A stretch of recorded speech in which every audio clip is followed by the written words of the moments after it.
Afisa wa jeshi la Iran amesema ya kuwa jaribio lolote la Marekani au Israeli la kutaka kupindua utawala wa Iran kupitia machafuko ya silaha litakabiliwa na jibu la moja kwa moja ambalo linaweza kujumuisha kulenga kinu cha nyuklia cha Dimona huko nchini Israeli. Afisa huyo ameongeza kuwa katika matamshi yaliyobebwa na tovuti ya habari ya Iran ya kwamba kuanzisha mpango wote unaolenga kuangusha utawala wa Iran kutailazimu nchi hiyo kulenga kabisa miundombinu ya nishati ya Israeli. Ingawa Israeli haijawahi kukiri rasmi kumiliki silaha za nyuklia, lakini tathmini nyingi za kimataifa zinaonyesha kuwa inamiliki silaha hizo, ambako mpango wake wa nyuklia unachukuliwa kuwa moja ya silaha za siri zaidi za maangamizi makubwa duniani. Israeli haijatia saini mkataba wa kuzuia uenezaji wa silaha za nyuklia, mkataba wa kimataifa unaolenga kuzuia kuenea kwa aina hii ya silaha. Kwa sababu hii, vifaa vyake vya nyuklia haviko chini ya mfumo wa ulinzi wa wakala wa kimataifa wa nishati ya atomiki, ambayo inaruhusu wakala kufanya ukaguzi wa mara kwa mara na vifaa vya nyuklia katika nchi ambazo zimejiunga na mkataba huo. Uwezo wa nyuklia wa Israeli umebakia kuwa mada ya makadirio ya kijasusi yasiyo na uhakika tangu miaka 1960 ilipoanza kuendesha kinu cha nyuklia cha Dimona kwenye jangwa la Negev. Katikati ya miaka 1980, sehemu ya uwezo huo ilifichuliwa baada ya fundi wa zamani wa kinu Mordechai Vanunu kupatia gazeti la Uingereza maelezo na picha za kile alichosema ni vichwa vya nyuklia vya Israeli. Habari iliyofichuliwa na Vanunu ilisababisha kutathminiwa upya kwa makadirio ya hapo awali ya ukubwa wa ghala la nyuklia la Israeli, ambalo mwaka 2003 lilikadiriwa kuwa si chini ya vichwa 100 vya nyuklia na ikiwezekana hadi 200. Lakini hakuna ushahidi kwamba Israeli imefanya jaribio la nyuklia lililokubaliwa hadharani. Hata hivyo, watafiti wengine wanapendekeza kwamba mlipuko unaoshukiwa wa nyuklia kusini mwa bahari ya Hindi mnamo 1979 unaweza kuwa jaribio la nyuklia la Israeli, labda lilifanywa kwa ushirikiano na Afrika Kusini, ingawa hii bado nayo pia haijathibitishwa rasmi. Muda mfupi baada ya kuanzishwa kwa taifa la Israeli mwaka 1948, baadhi ya viongozi wake walianza kuonyesha nia ya kuendeleza uwezo wa nyuklia kama njia ya kufikia kile kilichoelezwa kwa uzuiaji wa mwisho.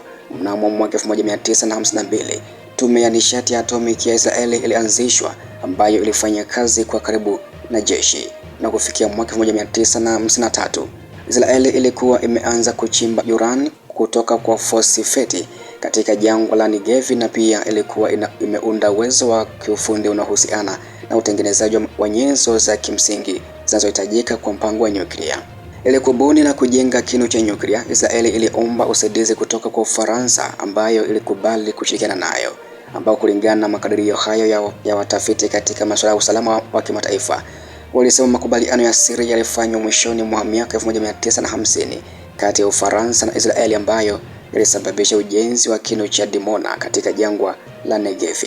Kiwanda cha nyuklia cha Dimona hapo awali kiliwasilishwa kama kiwanda cha nguo, kituo cha kilimo na kituo cha utafiti wa madini. Hata hivyo, mnamo 1960, waziri mkuu wa Israeli wa wakati huo David Ben-Gurion alitangaza utata huo kuwa kituo cha utafiti wa nyuklia kilichojengwa kwa madhumuni ya amani.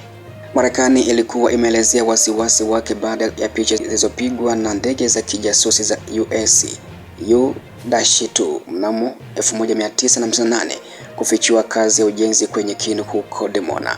Katika miaka 1960, wakaguzi wa Marekani walitembelea kituo hicho mara kadhaa, lakini hawakuweza kuunda picha kamili ya shughuli zilizokuwa zikifanyika katika eneo hilo.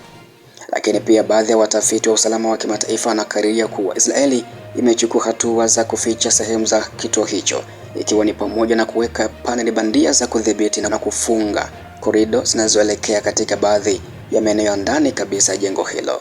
Wakaguzi wa wakati huo walisema hakukuwa na mpango wazi wa kisayansi au wa kiraia wa nishati ya nyuklia ili kuhalalisha ujenzi wa kinu cha ukubwa huu, ambacho wataalamu wengine walizingatia dalili ya mpango unaowezekana wa kutengeneza silaha ya nyuklia.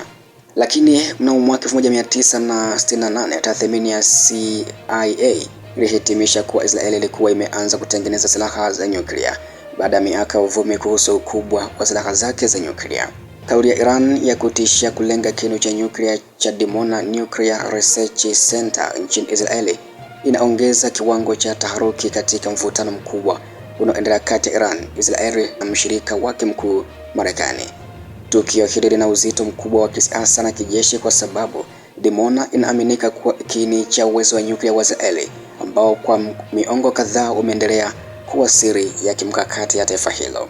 Kwanza, kauli hiyo inaweza kutafasiriwa kama sehemu ya mkakati wa kuzuia adui, ambako Irani kwa muda mrefu imekuwa ikikabiliwa na shinikizo la vikwazo vya kiuchumi, vitisho vya mashambulizi ya kijeshi na operesheni za siri zinazolenga mpango wake wa nyuklia, kwa kutaja moja kwa moja Dimona kama shabaha inayoweza kushambuliwa. Tehran inaonekana kutuma ujumbe kwamba endapo itashambuliwa au jaribio la kupindua utawala wake litafanywa, basi majibu yake hayatakuwa ya kawaida, bali yatahusisha miundombinu nyeti zaidi ya Israeli.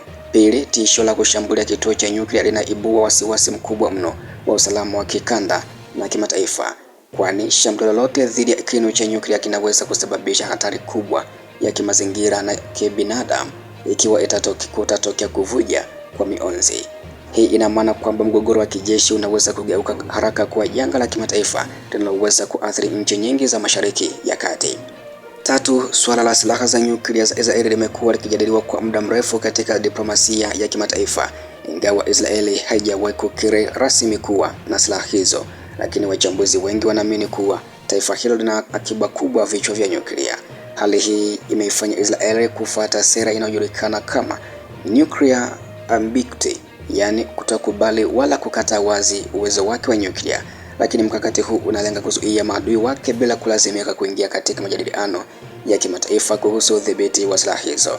Kwa upande mwingine, Iran mara nyingi imekuwa ikitumia hoja ya uwepo wa silaha za nyuklia za Israeli kuhalalisha kabisa msimamo wake kwamba eneo la Mashariki ya Kati linahitaji kuwa eneo lisilo la silaha za nyuklia.